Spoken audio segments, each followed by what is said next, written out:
So, dann starten wir los. Bereit? Ja, ready? Ready to fly, ready to die, ready for everything? Na wunderbar.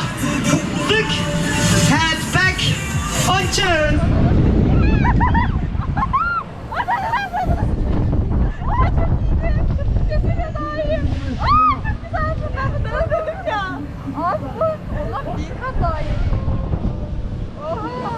Adayı seviyorum.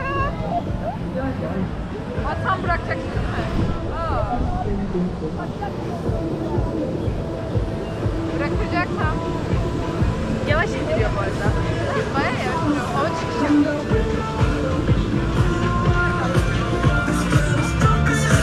Wunderbar, willkommen zurück aus der Aufwärmrunde. That was our warm-up. That means the next one is faster and higher.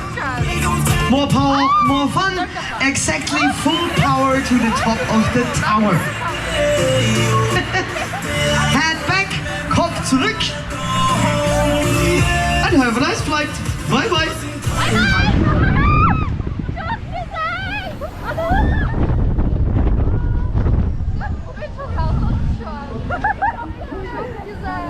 Aylin iyi misin?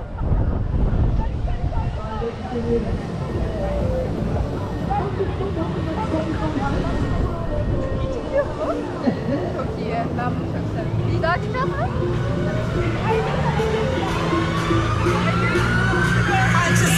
Police Academy. Are you okay? Yeah? Perfect. The third round is a special round, okay? So raise your hands to the front, legs up. Yes, legs up. Yeah, very nice. And if you hold it until the top of the tower, we drive for more, okay? Hand back. Let's go. Yaptım bu arada yaptım.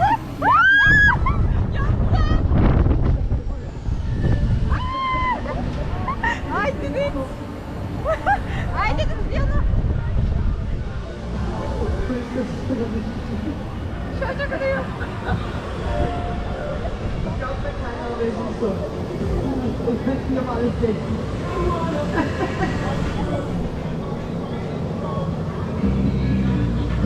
With the rules.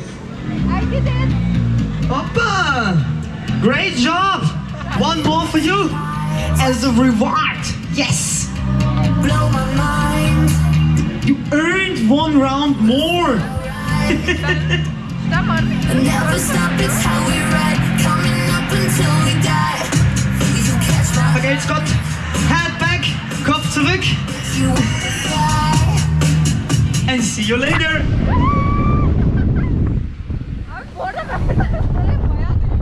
4 kere çıkıyor. Yere baktım derken.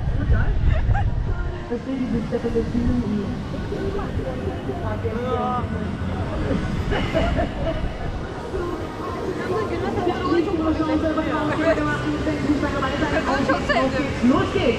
Geçen bir yıl 4 kere yaptım defa.